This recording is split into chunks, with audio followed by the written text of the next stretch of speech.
We've been lied to. Me, you, our children, the children of the world. It's the lie of poverty, the lie of what poverty really is. Because poverty is deeper than a lack of food.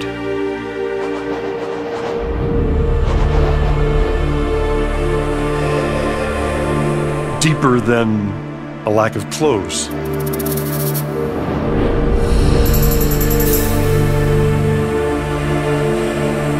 Deeper than a lack of shelter.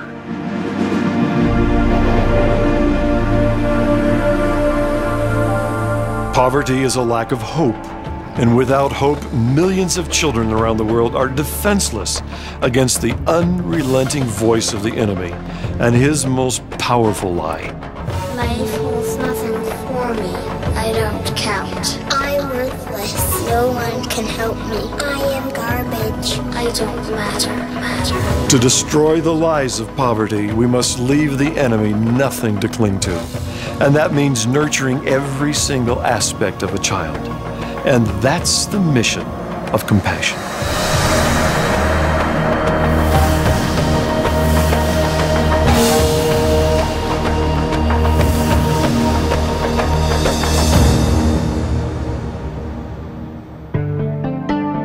For a child to truly escape poverty, she needs much more than a hot meal and a Bible verse. She needs to be developed physically, socially, economically, and spiritually. It's a huge task, but it can be done. And in compassion projects around the world, it is being done. The lie of poverty is being destroyed. John Angeles is a university medical student.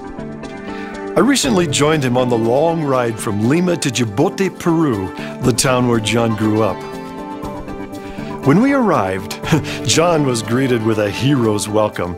That's because it was at this compassion project that John himself was a sponsored child. Poverty, to be truthful, is not only the lack of money at home. Poverty encompasses so much more.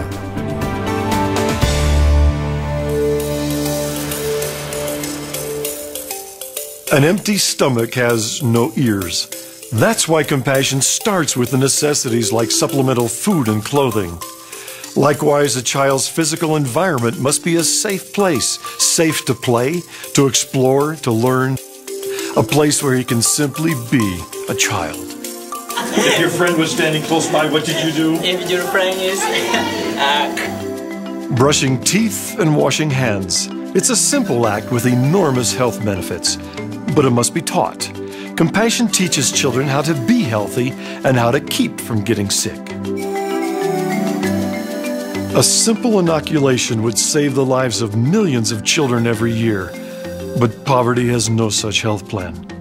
That's why Compassion provides its children with immunizations against preventable diseases like measles, diphtheria, whooping cough, polio, tuberculosis, as well as others.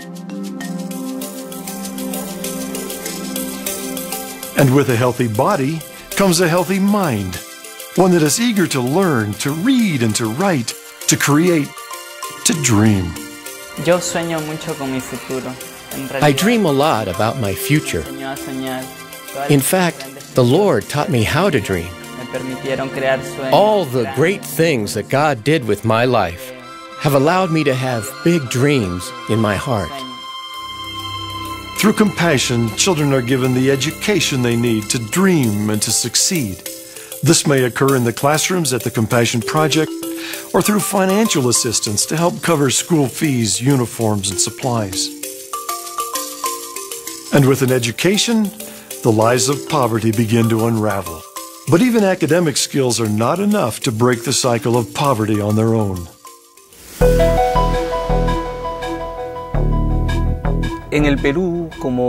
In Peru, since both parents have to work just to survive, the children are normally left alone at home. At the Compassion projects, the children are no longer alone. They are with other children, and they learn values. They share their happiness and their sorrows. And the teachers at Compassion help them to get ahead.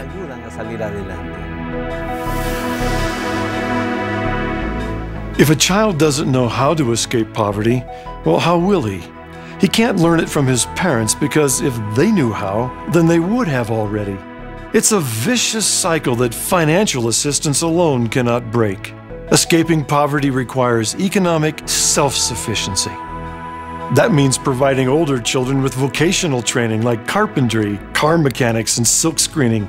Skills that not only help them find jobs, but allow them to start small businesses and create their own jobs. Students even learn hydroponics so they can grow their own food. Compassion teaches children how to succeed by teaching them how to help themselves.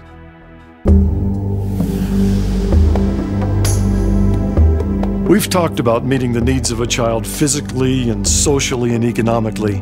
But at Compassion, we never forget the child's spiritual needs. We always give every child the opportunity to see herself as a child loved by Jesus Christ.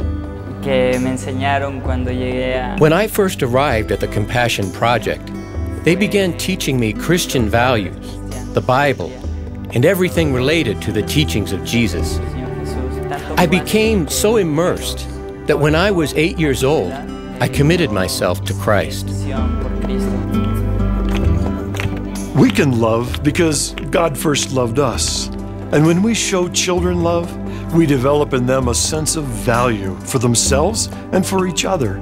And while financial resources are important, they don't pierce the heart of a child like being connected with someone who cares about them. By connecting one sponsor with one child, we create a relationship that mirrors God's relationship with each one of us. A relationship that can impact the life of a child in unimaginable ways. My sponsor would tell me in her letters, "John, come on, keep plugging away. You can do it. John, I am praying for you." I wondered if my letters were boring or what he thought of my letters. Were they really encouraging him? But I just never grasped just how much of an impact it was having on him. Thanks to her, I now have more opportunities than ever before.